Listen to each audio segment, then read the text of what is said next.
Hi all, welcome to lecture 65। तो last lecture में हमने देखा कि फंक्शन क्या होता है और उसके एडवांटेजेस क्या है। तो ये लेक्चर में हम फोकस करेंगे कि फंक्शन के कौन से टाइप्स है, यानी टाइप्स ऑफ फंक्शन, और फंक्शन किस तरह से वर्क होता है। ठीक है, तो उनमें से पहले कि फंक्शन के टाइप, तो पाइथन में और शायद मेजरली प्रोग्रामिंग में दो टाइप के फंक्शंस होते हैं। पहला तो इनबिल्ट फंक्शन, तो ये फंक्शंस है ना जो पाइथन के साथ साथ आते हैं, यानी जब हम पाइथन इंस्टॉल करते हैं तो उसके साथ साथ हमें कुछ फंक्शन भी आते हैं और उनको हम डायरेक्टली यूज़ कर सकते हैं। जैसे कि हमने बहुत बार यूज़ किया है कि len function, range function and so on. ठीक है, तो जो फंक्शन पाइथन के साथ आते हैं और रेडीली अवेलेबल है तो उनको कहेंगे हम इनबिल्ट फंक्शन। उसके साथ साथ दूसरा फंक्शन का टाइप है यूज़र डिफाइंड फंक्शंस, यानी ये ऐसे फंक्शन जो यूज़र उसके स्पेसिफिक पर्पज़ के लिए या प्रोग्रामर उसके स्पेसिफिक पर्पज़ के लिए क्रिएट करता है और उसको यूज़ करता है। ठीक है, तो यूज़र डिफाइंड फंक्शन को हम हमारे लेटर सेक्शन में काफ़ी डिटेल में डिस्कस करेंगे, लेकिन अभी के लिए इतना ध्यान रखते हैं कि दो टाइप के मेन फंक्शन होते हैं पाइथन में। इनबिल्ट फंक्शन जो पाइथन के साथ आते हैं और जिनको हम डायरेक्टली यूज़ कर सकते हैं, और दूसरे यूज़र डिफाइंड फंक्शन, यानी हम खुद से हमारे फंक्शन बना सकते हैं, उनको यूज़ कर सकते हैं। ठीक है, तो अभी तक हमने मोस्टली इनबिल्ट पाइथन फंक्शंस को यूज़ किया, जैसे हमने बात की कि लेन, आईडी, रेंज एक्सेट्रा। तो ये फंक्शन का यूज़ करते वक्त हमने ये नहीं देखा कि वो कोड कहाँ पे लिखा है, इनफैक्ट वो कोड क्या है और वो किस तरह से वर्क कर रहा है। ठीक है, तो जब भी हम इनबिल्ट फंक्शन यूज़ कर रहे हैं तो बस हम ये देख रहे हैं कि वो फंक्शन कॉल करते वक्त क्या वो कोई आर्गूमेंट चाहिए और वो कौन कौन से आर्गूमेंट है। ठीक है, और फिर हम देखते हैं कि वो एक बार एग्जीक्यूट होने के बाद कौन सा वैल्यू रिटर्न करता है।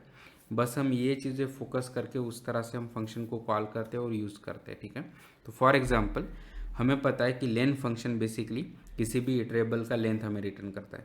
तो अगर मेरे पास कोई भी इटरेबल है, से एक्स, जो फॉर से लिस्ट है, अगर मुझे उसका लेंथ चाहिए तो मुझे पता है कि लेन फंक्शन का सिंटैक्स इस तरह से रहेगा, उसको मैं इटरेबल एक्स दे दूंगा, यानी वो वेरिएबल, और फिर ये हमको लेंथ उसका रिटर्न करेगा। ठीक है, तो ये इनबिल्ट फंक्शन यूज़ करना काफ़ी आसान था, बस हम फोकस कर रहे हैं कि हम किस तरह से उसको कॉल कर सकते हैं और वो क्या वैल्यू रिटर्न कर रहा है। ठीक है, तो अभी हम देखते हैं कि हाई लेवल ये फंक्शन का कॉल और उसका किस तरह से वर्किंग हो रहा है। ठीक है, तो जैसे हमने बात की थी कि हम कोई भी फंक्शन को कॉल कर रहे हैं उसके अप्रोप्रिएट आर्गूमेंट पास करके।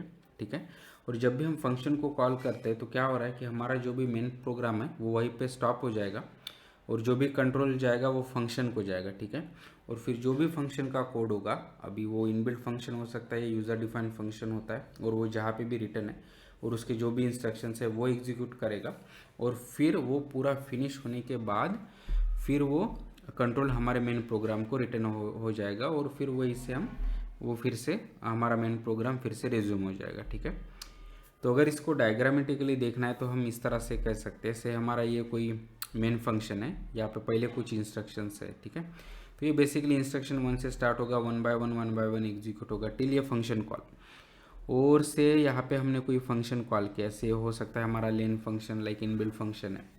तो जब भी हम उसको कॉल करते हैं तो क्या होगा, जो भी हमारा कंट्रोल है वो फंक्शन के कोड को जाएगा। ठीक है, तो अभी हमारा ये प्रोग्राम यहीं पे रुक गया है और कंट्रोल ये फंक्शन के कोड को चला गया है। तो ये आपका यूज़र डिफाइंड फंक्शन हो सकता है या इनबिल्ट फंक्शन हो सकता है, लेकिन डेफिनेटली उसका कुछ कोड होगा, उसमें भी कुछ इंस्ट्रक्शंस होंगे। तो वो 1 बाय 1 एग्जीक्यूट होगा, और फिर वो पूरा फिनिश होने के बाद कंट्रोल बेसिकली जहाँ पे ये लेफ्ट ऑफ हुआ था या उसके नेक्स्ट इंस्ट्रक्शन को वो रिटर्न हो जाएगा। ठीक है, और अगर उसने कोई वैल्यू रिटर्न की है तो वो भी हमको यहाँ पे रिटर्न मिल जाएगा, और फिर वो यहाँ पे कंट्रोल रिटर्न आने के बाद फिर उसके नेक्स्ट इंस्ट्रक्शन फिर से 1 बाय 1 एग्जीक्यूट होंगे। ठीक है, तो इस तरह से जो भी हमने अभी तक इनबिल्ट फंक्शन यूज़ किए वो इस तरह से वर्क हो रहे हैं। ठीक है, तो फॉर एग्जांपल अगर मेरा से कोई लिस्ट होता है एक्स, ठीक है, और अभी मैं कहता हूँ कि प्रिंट ऑफ एक्स, तो क्या होगा, ये लिस्ट प्रिंट हो जाएगा। और अभी मैं क्या कर रहा हूँ, यहाँ पे इनबिल्ट फंक्शन को कॉल कर रहा हूँ। ठीक है, तो सबसे पहले ये स्टेटमेंट का राइट साइड इवेल्यूट होगा रे। तो जब भी हम ये लेंथ फंक्शन को कॉल कर रहे हैं तो बेसिकली क्या होगा, ये कंट्रोल वो लेंथ फंक्शन को चला जाएगा।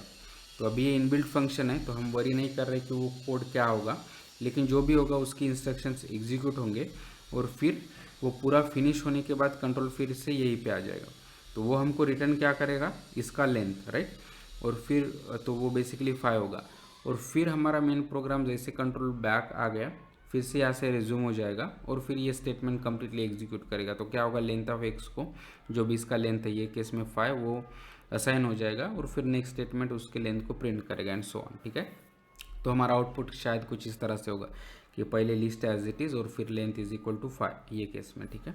लेकिन most important thing to know कि हमारा मेन प्रोग्राम 1 बाय 1 एग्जीक्यूट होता है और जो भी फंक्शन कॉल होते हैं तो कंट्रोल उसको चला जाके फिर वो कंप्लीट होके फिर से हमारा मेन प्रोग्राम जहाँ से लेफ्ट ऑफ हुआ था वहीं से रिज्यूम हो जाता है, ठीक है।